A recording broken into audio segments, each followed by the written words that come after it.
The year was 1540, and beneath the glittering facade of Hampton Court Palace, a horror story was unfolding that would make even the most twisted fairy tale seem tame by comparison. While courtiers danced and diplomats smiled, one woman found herself trapped in a nightmare of royal cruelty that began not with treason or adultery, but with something far more devastating in the eyes of a Tudor king. She had failed to arouse his desire. Anne of Cleves arrived in England as a bride, a diplomatic prize meant to secure Protestant alliances and strengthen Henry VIII against his Catholic enemies. What she became was something far more sinister, a living symbol of royal contempt, a woman whose only crime was existing in the wrong body at the wrong time. This is not the sanitized story of the lucky wife who kept her head. This is the brutal truth of systematic humiliation, calculated cruelty, and a king whose own rotting flesh projected its corruption onto an innocent woman. Today, we're diving deep into one of history's most misunderstood royal disasters. The tale of how Henry VIII transformed a respectable German princess into a figure of ridicule, and how she survived by accepting degradation that would have broken lesser souls. By the end of this investigation, you'll understand why Anne of Cleves represents not just personal tragedy, but the complete moral bankruptcy of Tudor England itself. But before we witness the destruction of a woman's dignity, we need to understand the monster who orchestrated it. By 1539, Henry VIII had become something barely recognizable as human.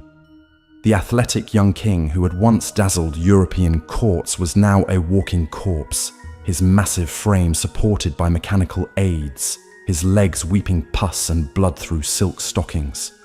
The sweet smell of decay followed him through palace corridors as courtiers learned to breathe through their mouths in his presence. Medical experts analyzing contemporary accounts paint a horrifying picture. Henry likely suffered from osteomyelitis, a bone infection that would have caused excruciating agony while producing foul-smelling discharge from multiple wound sites. His physicians, operating without understanding of bacterial infection, could only bandage the wounds and prescribe opium that further clouded his already unstable judgment.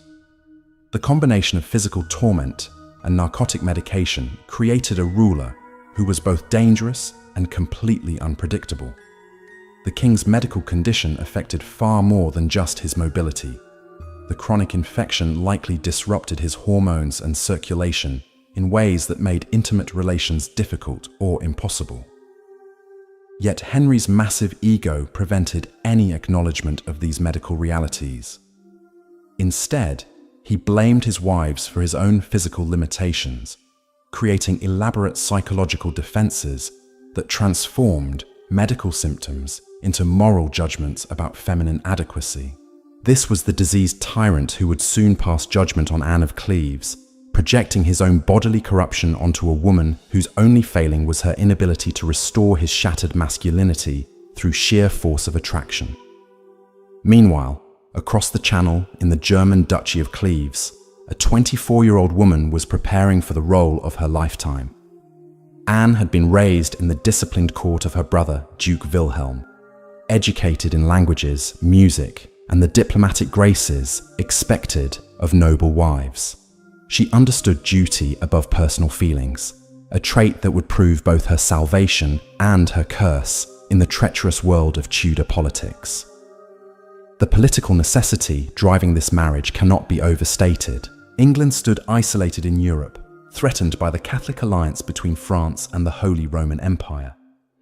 Henry's break with Rome had cost him crucial allies, and his realm teetered on the edge of diplomatic catastrophe. The Protestant German states offered salvation, and Anne represented the key to this alliance. Her brother commanded respect among Lutheran princes, making this marriage not romantic theatre, but a matter of national survival. Yet even as diplomats negotiated treaties and dowries, Henry's personal anxieties were already poisoning the arrangement.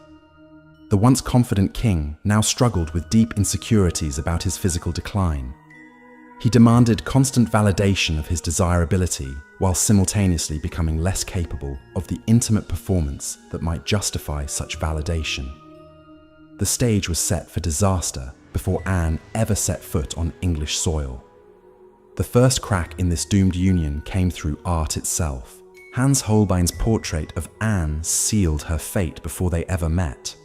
The court painter, renowned for his unflinching realism, had captured the Duchess in traditional Germanic attire, her face serene and dignified beneath an elaborate headdress. To modern eyes, she appears pleasant, even attractive, but Henry's expectations had been inflamed by diplomatic flattery and his own desperate need for validation. The king studied that portrait obsessively, building fantasies that no mortal woman could fulfill. His courtiers, understanding exactly what their monarch wanted to hear, embellished the painting's promise with elaborate descriptions of Germanic beauty and virtue. They spoke of skin like fresh cream and eyes that sparkled with intelligence, creating an impossible standard that would doom Anne before she ever reached England. When Anne's entourage finally reached English shores in December 1539, they brought with them the hopes of two nations and the weight of Protestant alliance. The Duchess herself had prepared for months to become Queen of England. She had studied English customs, practiced the language, and even learned new dance steps to please her royal husband. Her dowry chests overflowed with Germanic treasures that represented her family's wealth and status. The meeting at Rochester shattered all illusions in a single, catastrophic moment. Henry, disguised as a humble messenger in what he believed to be romantic courtly tradition, burst into Anne's chambers expecting to surprise and delight his bride. Instead, he encountered a woman who failed to recognize him, and worse still, failed to swoon at his presence. Anne, raised in the more formal Germanic court, responded with polite confusion rather than passionate recognition. This cultural misunderstanding became the first crack in their doomed relationship. Where Henry expected instant attraction and grateful submission, he found dignified bewilderment. The woman before him, foreign and unfamiliar, failed to validate his carefully constructed mythology of irresistible masculinity. Henry's immediate revulsion was palpable and witnessed by everyone present. His face darkened with barely contained fury as political necessity crashed against personal pride. In that moment, Anne became not just a disappointment, but an active threat to his self-image. The marriage would proceed because diplomatic obligations demanded it, but Henry's cruel campaign against Anne's reputation began that very day. The whispers started immediately.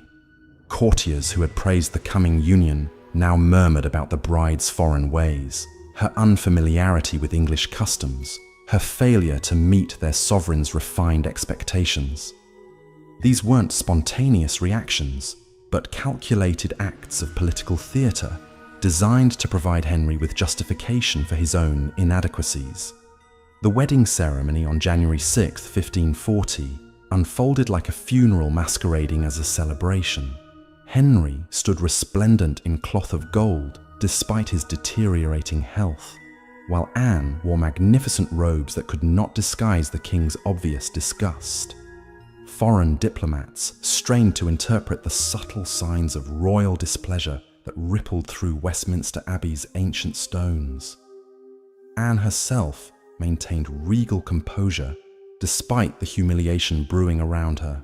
Trained in Germanic court discipline, she understood duty above personal feelings. Yet she could not have comprehended the depths of English court cruelty that awaited her.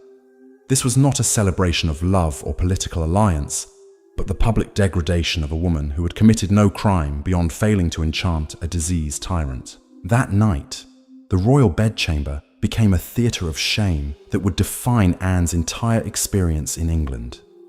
Henry, whose body now resembled a walking corpse more than a virile king, approached the marriage bed with all the enthusiasm he might reserve for his own execution. His leg ulcers, wrapped in stinking bandages, leaked through silk sheets while he blamed Anne for his own physical revulsion.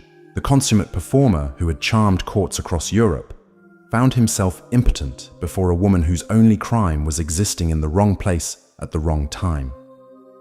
Unable to acknowledge his own decay, Henry crafted a narrative of feminine inadequacy that would echo through history books for centuries. He complained to his physicians about Anne's body, invented stories about her smell, and suggested ways that her foreign somehow corrupted his natural masculine responses. These lies, whispered in royal chambers and repeated by sycophantic courtiers, transformed a woman's dignity into public entertainment for a court that thrived on others' misfortune. The systematic destruction of Anne's reputation had begun in earnest, and it would only accelerate as Henry's own condition worsened and his need for scapegoats grew more desperate. The court's treatment of Anne revealed the systematic cruelty that defined Tudor governance at its most vicious. Within days of the wedding, courtiers who had once competed for her attention now mocked her Germanic accent with theatrical exaggeration. They ridiculed her unfamiliarity with English customs, turning every cultural difference into evidence of her fundamental inadequacy as a queen. Even her choice of perfumes became fodder for cruel jokes whispered behind painted fans. Ladies-in-waiting, those supposed companions and confidants, transformed into spies and saboteurs. They reported every perceived flaw to Henry's eager ears with the dedication of professional torturers. The Queen found herself isolated in a nest of vipers, where survival meant enduring daily humiliations with silent grace, while her every movement was scrutinized for signs of foreign corruption. Henry's courtiers understood their role in this elaborate performance of royal displeasure. To curry favor with their increasingly unstable monarch, they competed to devise new insults and observations that would validate his rejection of Anne. Her clothing became too foreign, her manners too Germanic, her very presence an offense against English sensibilities. These attacks were not spontaneous expressions of xenophobia, but calculated acts of political theatre designed to provide Henry with the justification he desperately craved. The transformation from queen to scapegoat happened with terrifying speed. Within weeks, Anne had become a living symbol of everything wrong with foreign influence in English politics. Pamphlets appeared suggesting that Germanic women were inherently unsuitable for English men, while court poets crafted verses celebrating the superiority of native-born beauties. This propaganda campaign served a dual purpose, normalizing Henry's rejection while preparing public opinion for the annulment that everyone knew must come. Even worse than the public humiliation was the private torment inflicted by royal physicians who examined Anne's body for evidence of the defects Henry claimed to perceive.